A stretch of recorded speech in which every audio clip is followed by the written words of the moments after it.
Okay, so what we're going to talk about today is a broadband hex beam. It's a variant of the hex beam that was developed by Steve, and I can't remember his last name. His call is G3TXQ, and unfortunately, he passed away earlier this year. So what I'm doing is looking at how can I make a low-cost antenna for 6 and 10 meters. And basically, this was at based on a discussion that Josh Delderschmidt and I had, KE8NLA. And he just joined us. Yeah. Who was looking for an antenna that would allow him to get on the 6 and 10 meter phone bands. And this to me popped up as an ideal example. So I developed something. This is a picture of what it looks like. And what you can see if you look closely is there are essentially two hexagonal element sets on this. The outside one is 10, the inside one is 6. In the center here, the parts of the antenna, so that when we talk about them later, you know what they are. This is the base plate in the center. This is called the center post. The cables that support it are called support cords. And these are the spreader arms, okay? So with that, we'll move on to the next slide. So the purpose of this is to provide a basic understanding of the hex beam antenna, and specifically the broadband hex beam antenna, provide an approach to build one, and provide the associated costs associated with doing that. And there is further information available in the appendix if you should decide you'd like to make one. I've got dimensional drawings and so on. Did everybody get the email that I sent out earlier today with pointers to the files? Yes, I did. Okay, good. There's one guy who's not getting the slides. I'm not sure why. Well, huh. It has to be something at his end. Yeah. Everybody else is getting it. Yeah, I see it just fine. Okay. Next slide. The objectives that we set for the project were to construct a low-cost beam, hex beam, and we're targeted at the 6 and 10 meter bands for technician use on phone, as I explained earlier. So the primary band focus areas are 50 to 52 megahertz and 28.3 to 28.5, which is the technician portion of the 10 meter band. If you look to see how much these antennas are commercially, they range from about 600 to 1200, depending on how much of a kit you want. And what I did was I set myself a target of trying to come in under $200. Next slide. So why a hex beam? First, it's horizontally polarized, which has certain advantages in terms of takeoff angle. And because we're at a relatively high frequency, the antenna doesn't have to be super high in order to achieve good takeoff angles. It has a directional gain of 4.5 to 6, almost 6 dBi over the band, and a front to back ratio of 10 to 25 dB over the band. So you're able to, focus more in and get rid of some QRM. There's a little sketch there on the right-hand side that will help you better understand what the hex beam is doing.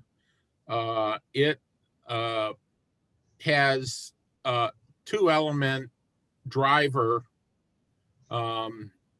elements, and then a single big reflector that provides the gain and front to back ratio. It's difficult to see exactly from looking underneath the thing which way it's pointing. So I put a big red arrow on the center plate. You'll see that later. So you can see which way it's pointing. Huh? Smart move. Yeah. It should be noted that these element sets or wire sets are about 7 radii long. So if you look at this antenna, it really is a bunch of equilateral triangles. So you end up seeing 1, 2, 3, 4, 5, 6, 7. The total length of the elements is going to be 7 radii long on it. One of the nice things about this antenna is that you can use a relatively simple low-cost antenna mount. It has a small amount of wind area, so that reduces wind loads. It is inherently balanced from a weight standpoint, so you're not dealing with side loads on the mounting system. Because there's not a lot of mass involved, it has low turning inertia, which reduces rotor stress. In fact, the rotor, you can use basically a television antenna rotor on this. And it's designed to be lightweight and portable for easy assembly on field day. And I've really paid attention to making it easy to put together for portability. Next slide. This is kind of a generic performance plot, and the only place, since I do not have capability to actually do these type of analyses. I'm trying to learn how to do some NEC-based program for antenna projections, but so I had to use one that represents K4KIO's antenna. This happens to be the 20-meter plot, which is the only one that had all 3 together.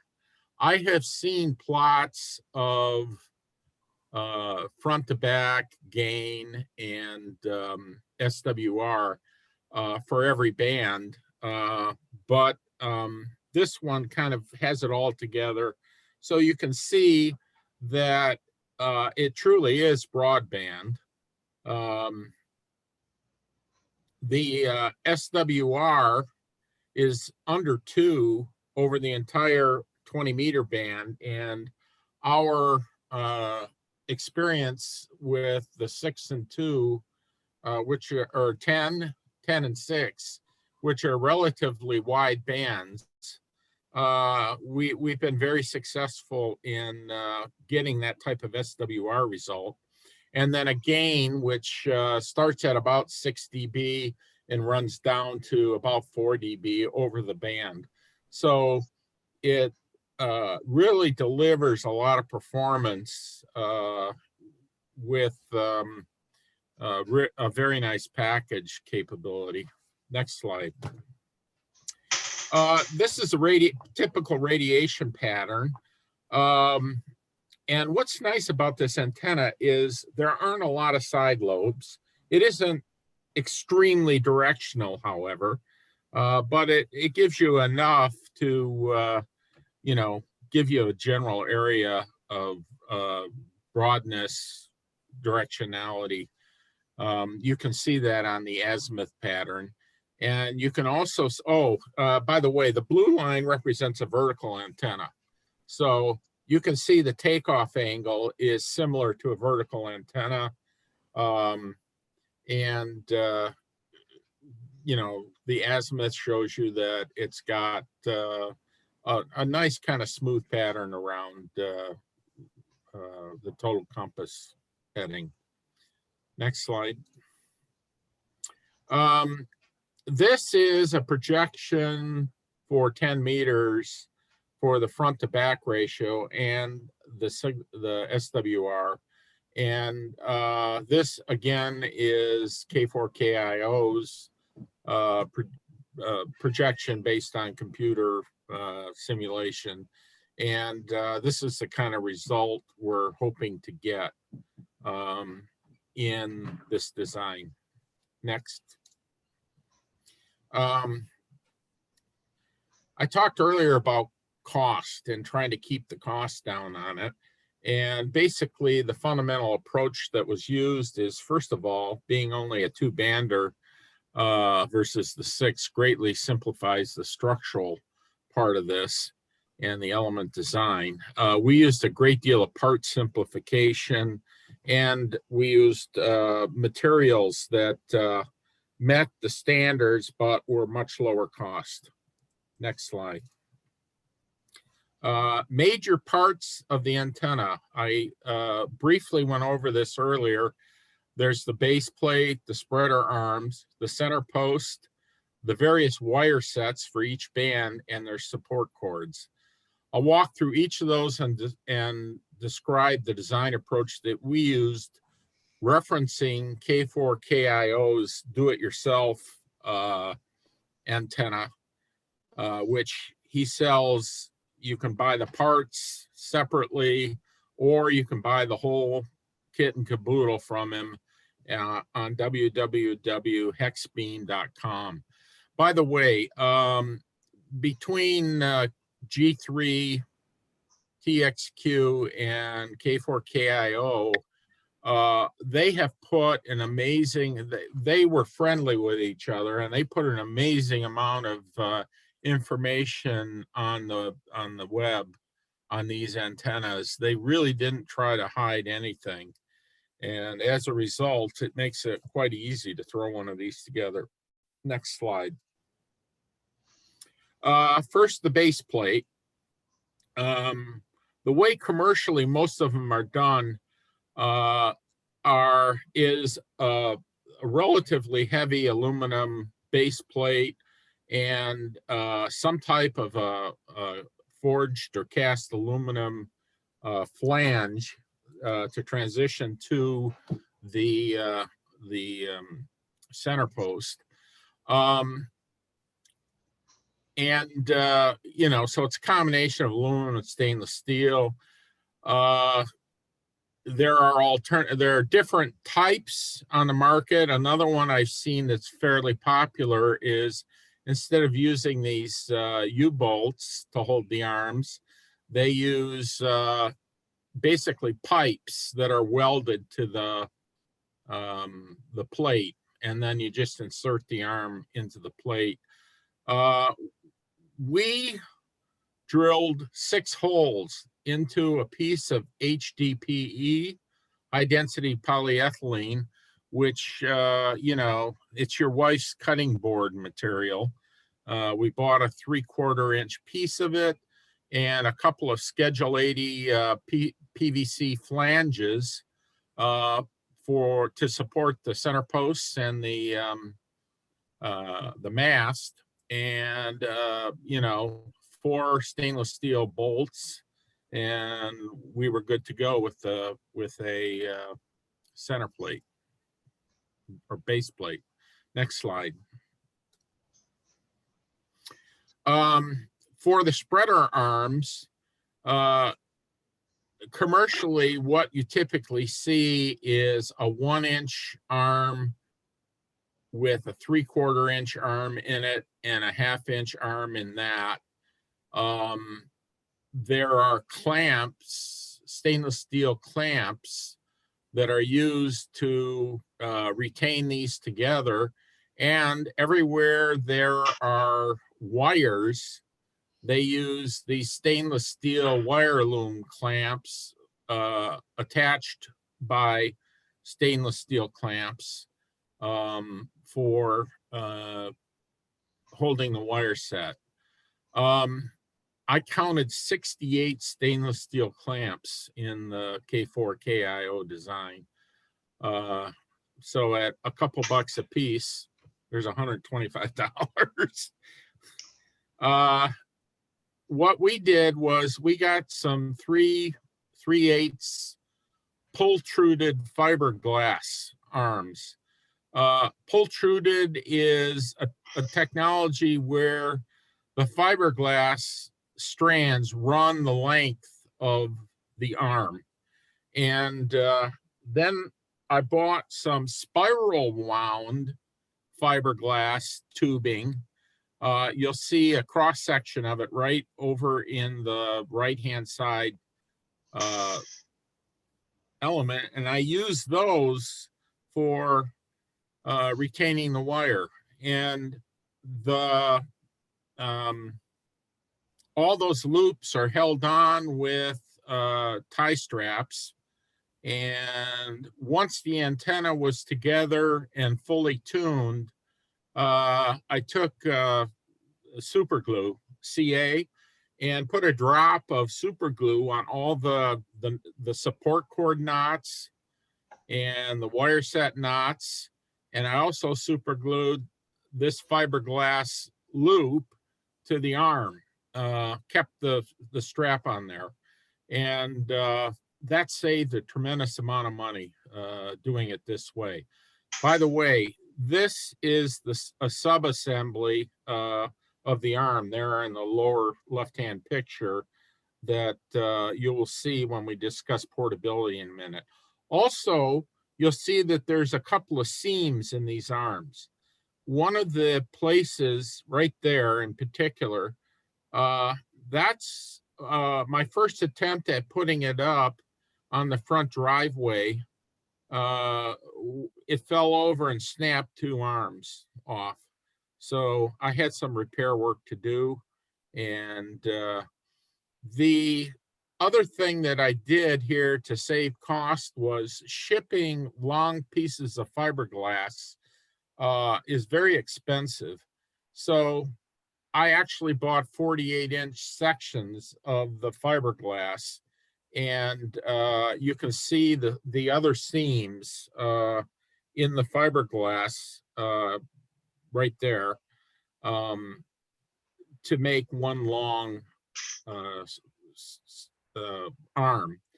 In the costs, I, however, have put in the cost to buy a 96-inch piece of fiberglass, which would then be cut down, because I got to tell you, if you don't know how to work with fiberglass, doing this work ended up being a major chunk of time and effort.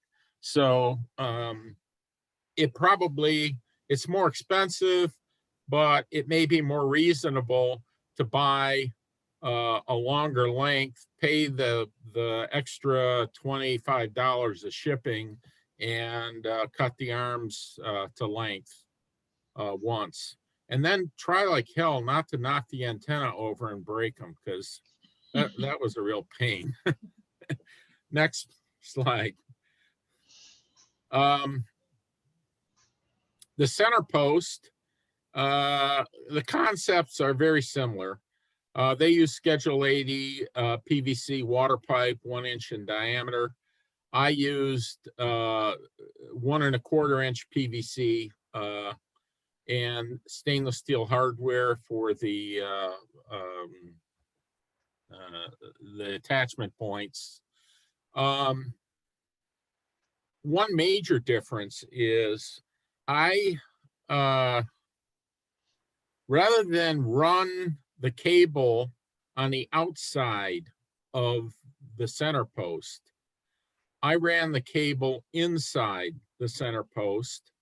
The benefit of doing that is it protects the coax, which has got all these seams on it, from water getting in and ruining the coax in short order. They on the commercial design spend a lot of money sealing that coax, and I put it inside instead. Also on this coax, you'll see there are 5 ferrite beads. You can't see there's 5, but there are 5. And the only concern I have with this approach is, will that create too much heat inside this center post? And I guess if it does get warm, probably the solution to that is to put some more ferrite beads at a half wavelength, which would be 3 meters and 5 meters from the top, to increase the choking capability of reducing, outside currents, because you've got basically unbalanced coax going to a balanced antenna. So you're likely to have some shielding currents. Yes? Is this Schedule 40 PVC? It is. Okay, because you were talking about Schedule 80 before, and this looks like Schedule 40. Yeah, the flanges I used were Schedule 80 because I was worried about the strength of that part. The other thing I did, which I haven't really talked about, is I took a 1-inch piece and ran it through the center of the center plate and up to the lower attachment points. And what that did was 1 inch just fits inside 1 1/4 inch PVC. It provided some structural integrity from the center post through the base plate to the mast. So there's a 2-foot piece running inside of the 1 1/4 inch PVC.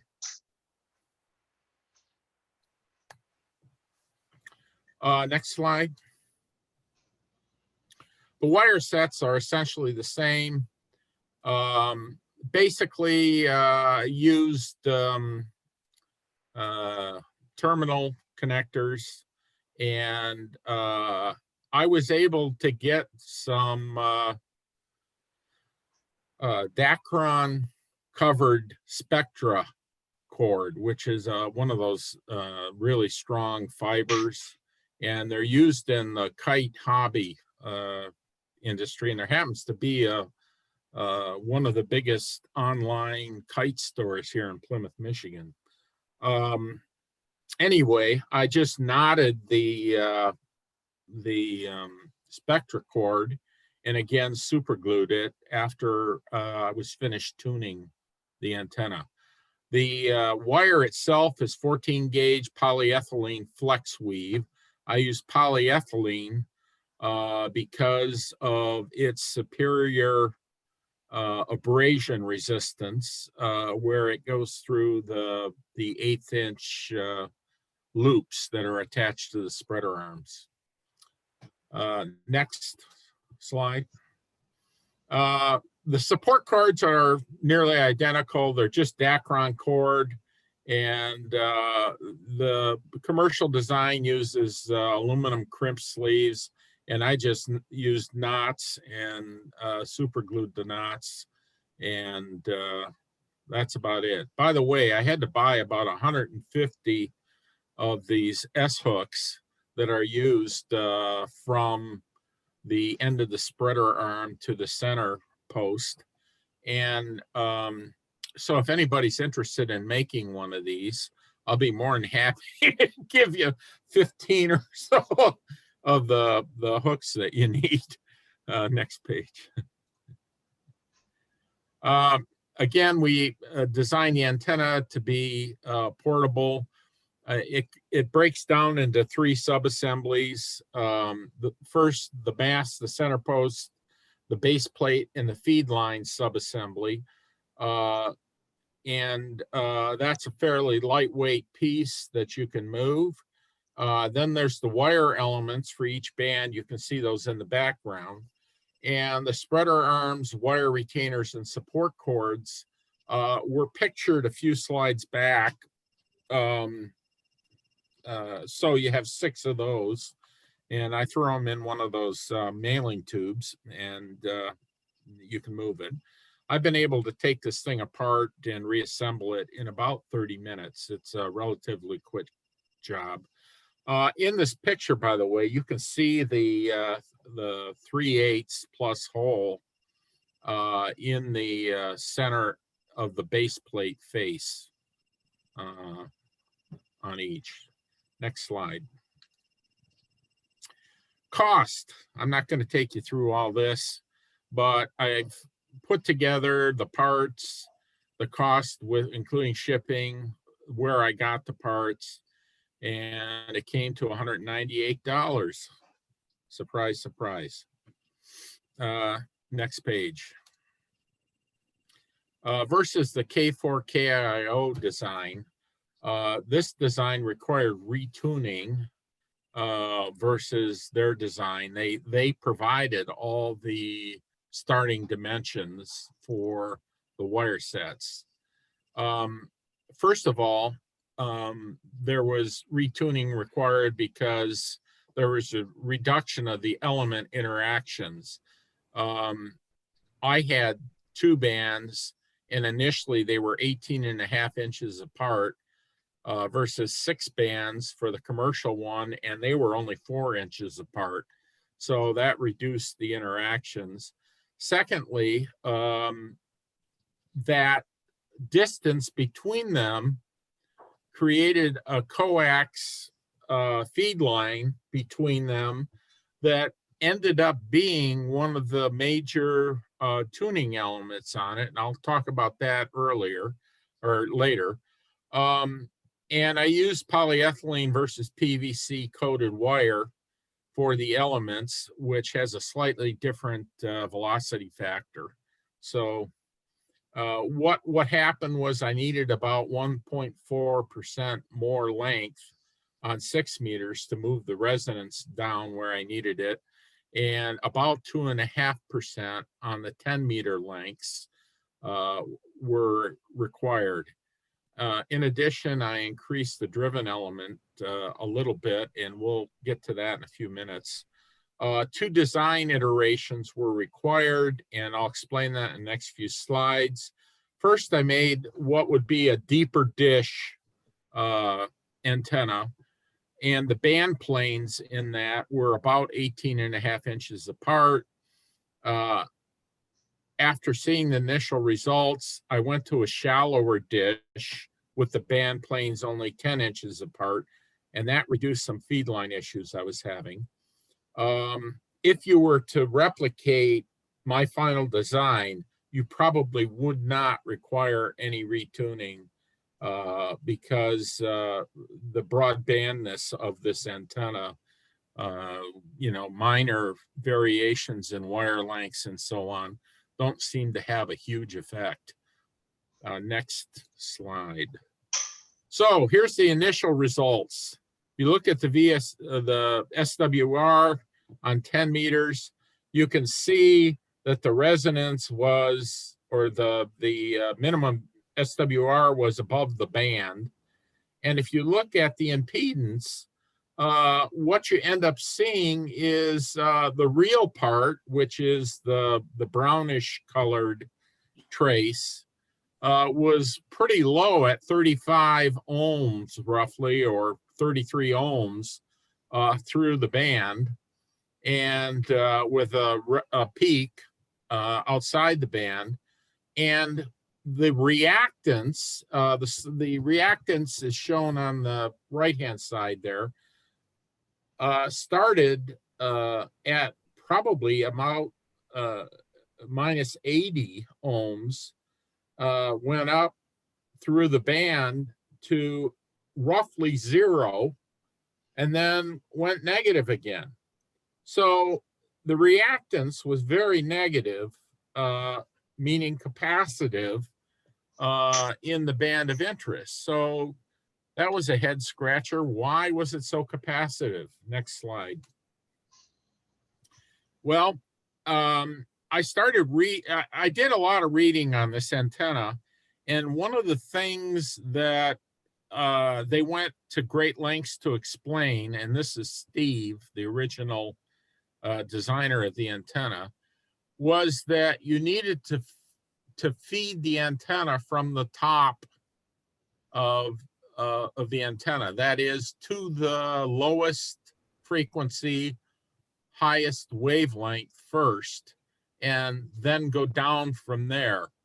And he went on to explain that the feed line that goes between each plane ends up being like a tuning stub on the higher,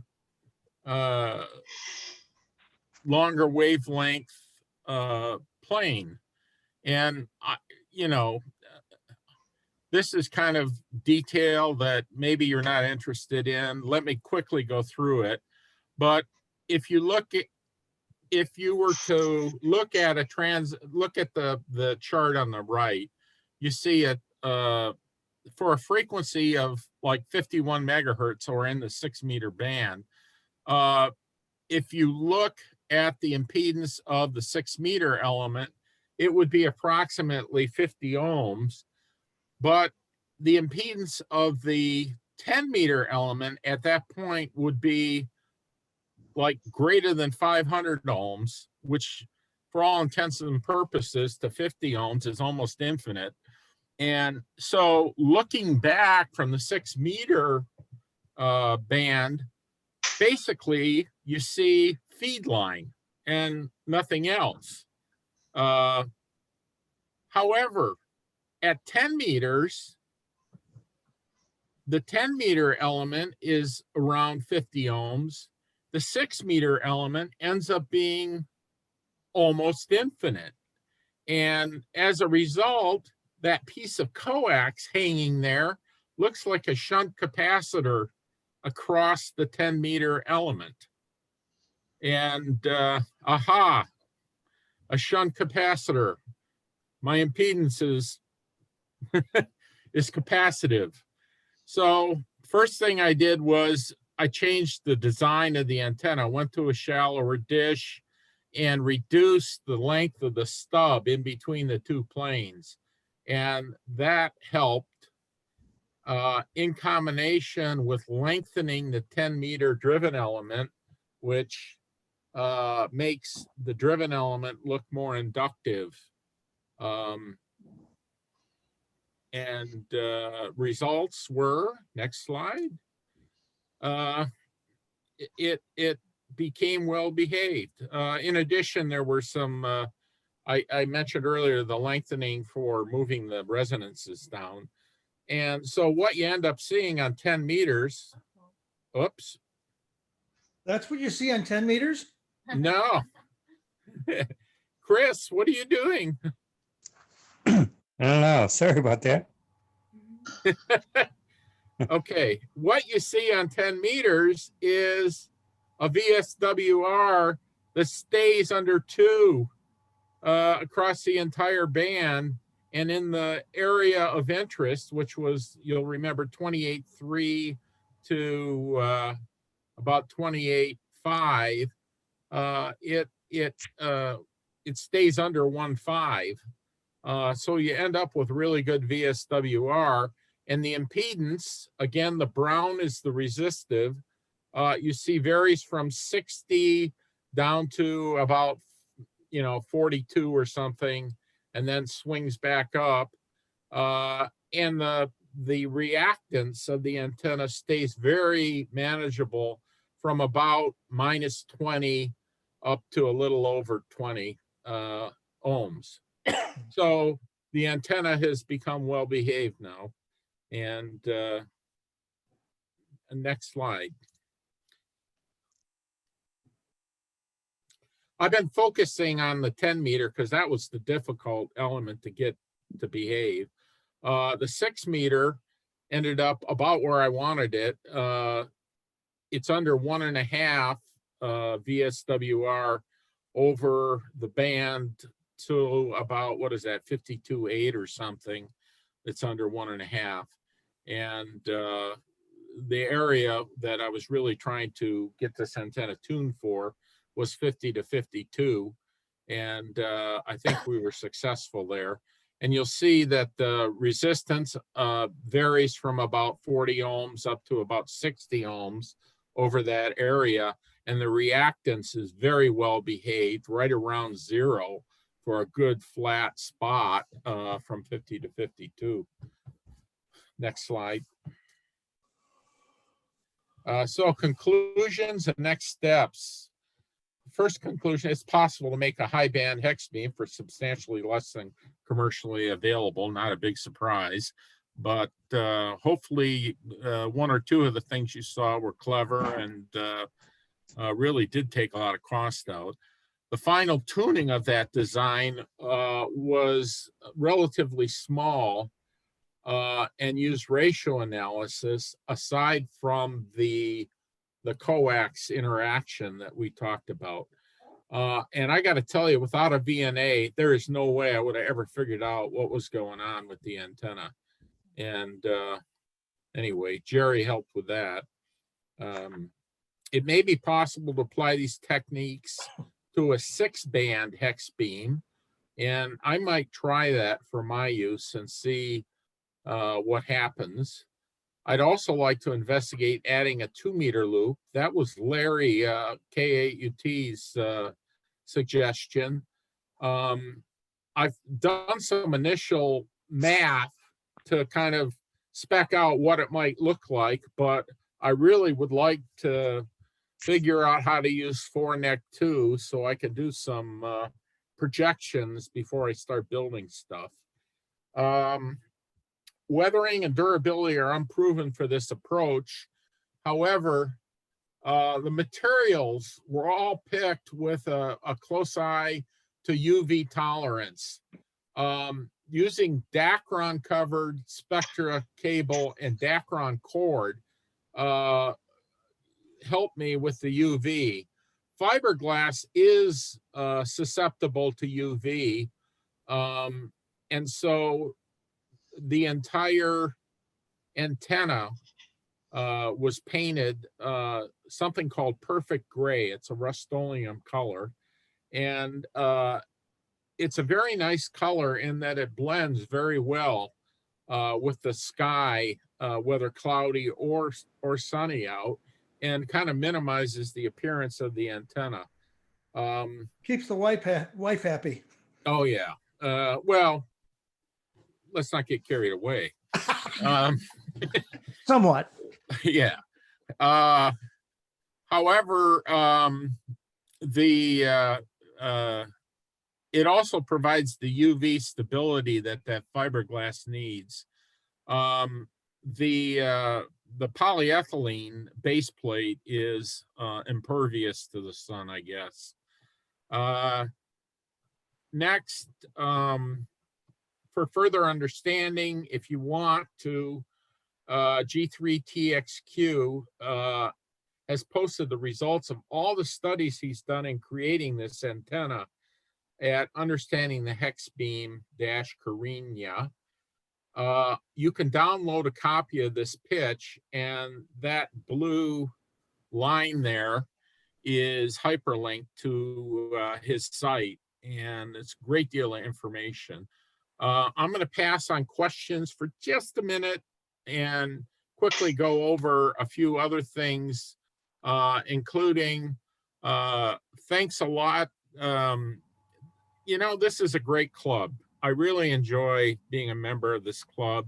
And it's because people in it are knowledgeable and are willing to help each other. And this project wouldn't have been doable without that help. Thanks, Jerry, for help with the VNA and the tuning. Steve Smith and Bruce Whitney both were pushing my boundaries hard on tuning, the use of Z-plots and Smith charts to help figure out what was going on. Frank Maynard did a bunch of work on band plans, which I have attached, the second paper that's attached. So you got the 6 and 10 meter antenna. Here are the 6 and 10 meter band plans that kind of get you familiarized with what goes on those bands. John Hayworth did quite a bit of help hanging this stuff on the web and has a few other suggestions. And like I said earlier, Larry Gothier suggested the 2 meter element. And quite frankly, I think that's a great idea. And Josh Dellerschmidt did some CAD drawings of the finished design, which are attached here in the appendix. Can we move on? Next slide. So on the appendix, I've also attached, so you can see, some pictures on how the RG8X is installed inside the center post. It took a couple of different techniques to try to figure out how to do that, but I figured it out. The key dimensions for the major components are on 3 slides. Some quick calculations for the addition of a 2 meter wire set. I've got some better detailed costs with improved readability on 2 slides. And I use Z-plots to remove the feed line. One error I made in doing this was because the antenna was wired, without a coax connector. It basically had a 12.5-foot pigtail on it of RG8X. I wasn't able to do the let's remove the feed line and short it, open it, and put a 50 ohm load on it to calibrate the VNA so we could remove it. But there's also another way to do it using Z-plots, which is a macro, an Excel macro. And it accepts the S11, S21 data from your VNA, and you tell it what kind of feed line it has, and you push the button, and lo and behold, it tells you what the thing looks like at the antenna. So that was extremely helpful also. And I've attached the plot. What it basically told me was that I probably could have optimized the antenna better if I was working on optimizing it at the antenna terminals, but it came out okay, and it's certainly usable. And then I've also attached the band plans for 6 and 10 meters as an appendix slide. However, after the fact, it kind of requires really good eyes. So there's a second document that we put together that has the band plans, and Frank Maynard did some comments on the bands and what he's learned over the time over his participation that I found extremely useful. And you may also, because it tells you a little more than just, here's what's where. It tells you how people actually are using it, and that's always helpful. Okay, with that, I had to do that because my daughter has a hard stop here, but it looks like we're doing okay on time. Questions? Or if I put everyone to sleep? How much power does this thing absorb? I really designed it for 100 watts. And to me, the only thing that's going to limit the amount of power you put into it is those, the choke, making sure that you can manage the heat from the choke. And if you put enough beads on, you know, the skin impedance goes so high that there isn't a lot of I squared R loss in the chokes. So I don't know if it'll take 1.5 kilowatts without something breaking down, but you know, the biggest issue turning the power up is going to be managing the heat. So From the beads, you mean? from the beads, yeah. In particular, because they're inside the center post, and you know, it doesn't have a good access to air. So having beads at λ/2 locations on the feed line will increase the total impedance considerably, that the surface current see, and will reduce the amount of heat everywhere on those beads. Does anybody in the club or in the net in this whole meeting here know how this front to back ratio compares with Yagis for, say, 10 meters or 6 meters? Does anybody have any thoughts on that, or do you have any thoughts on that? How does that compare with the Yagi? Yes. If you look on those two websites I mentioned, the K4KIO, I can't remember which one, but one of them actually had it laid out versus some commercially available Yagis. They're not as good as a commercially available Yagi. Okay. However,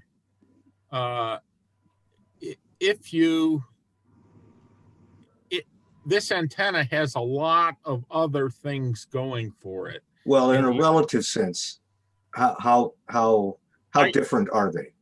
I don't remember all the facts and figures, but 20 dB of front to back is pretty good. That's with the hex beam? With both of them, yeah. Okay, that's not bad. And yeah, that's, you know, it's a pretty nice design, that's for sure. Thanks. Yeah, Bruce, what do you think?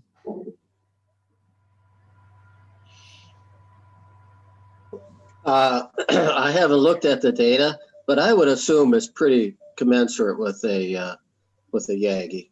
What? Okay. Good to hear. Pretty comparable. But, you know, you have to realize you're only dealing with two elements. You're dealing with a driven element and a reflector. So you would be comparing it to a 2-element Yagi. Mm-hmm. Yeah, I think the comparison I saw was to 3, but you know, and it was the 3-element was better, and of course you'd expect that. By the way, yeah. I'm sorry. Well, that wouldn't be a fair comparison, really. No, it wouldn't. 3-element Yagi, of course, is going to be better. It's another element.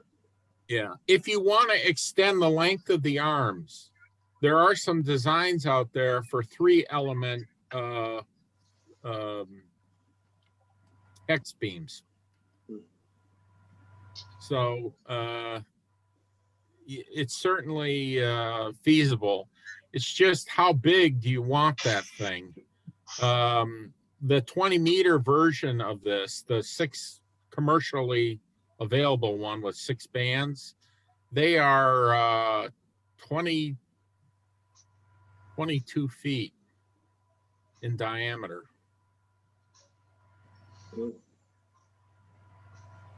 So that's pretty big up there. Bigger than a lot of beams. Yeah, right.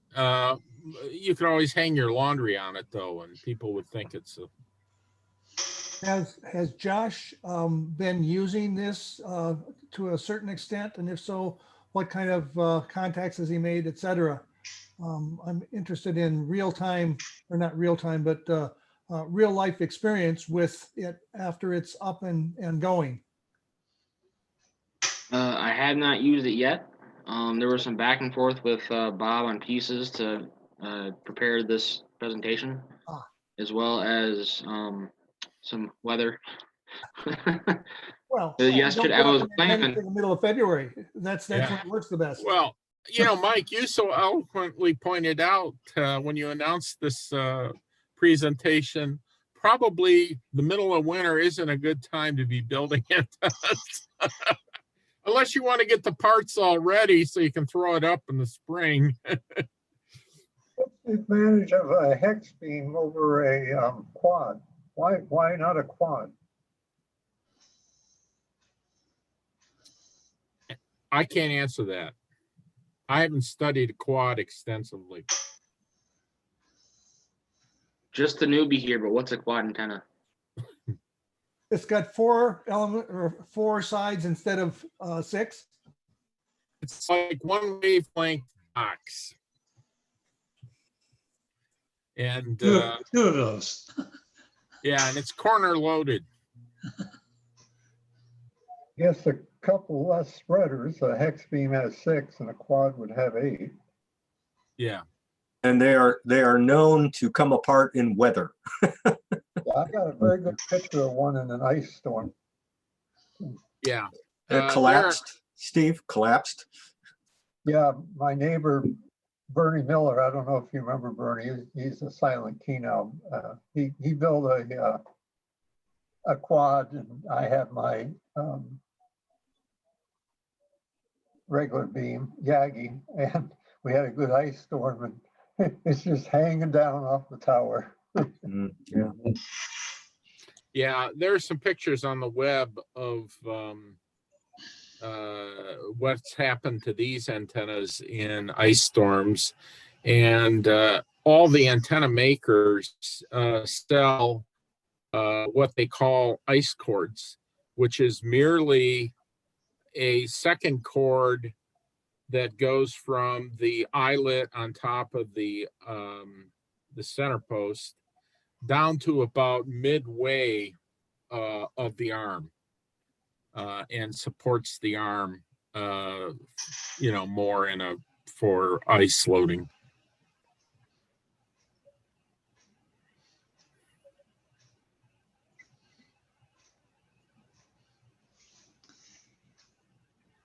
As a Californian and familiar with sunshine, the PVC pipe that you use for your centerpiece there, I would paint that too. Yes, I'm sorry. PVC deteriorates pretty rapidly in the sun, actually. Yes, and if you look at the pictures, well, I did paint it, right, Josh? Yes, he did. It's painted that perfect gray. Rust-Oleum discovered perfect gray.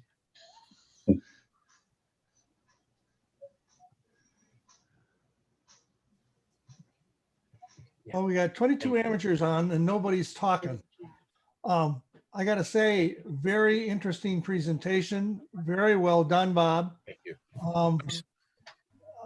I said very interesting presentation and very well done. The documentation was very thorough and detailed, and you know, with that, any of us can go ahead and build one. Whether we are able to make it work or not will be up to us. But you've given us all of the groundwork, so thank you. Well, you're welcome. And I guess there are 10 technicians in our club that might want to do this, or anybody, if they wanted to play on those bands and didn't want you know, a permanent antenna structure. This is a pretty easy antenna to throw up. In fact, when we were tuning it, I have 25 feet of the military you know, tubes you put together, and 3-foot tripod And we would put that up, and I screwed the tripod into the deck, and it was extremely stable. So I would think that all of those that are in some kind of an association, a condo association where they can't have antennas, this is something that's not permanent, that you could stick out there and talk and nobody could say a word because it's not permanent. So Jerry's nodding his head. Yeah. And I was thinking, I believe you, yeah. On the deck there, mounted on the deck with the tripod, you could throw an umbrella flap over the top of it. You know. yeah, you could build it upside down. Takeoff angle might be tough that way. Yeah, it's going to affect it. That's for sure. It's an interesting thought. What if anybody's built one turned over like that? I saw one on the web like that. That's for lower sideband. Oh, Oh, gosh. Man. Well, no, I think though somebody said if you put a cover over it, a big tarp or something like that, and maybe trim it somehow. And somebody asked, you say, well, it's a, you know, it's a shade cover. Yeah, of course. It's a shade cover. To me, like it's perfect to dry and clothes. Yes. It does look like one of those old-fashioned clothesline things. It does.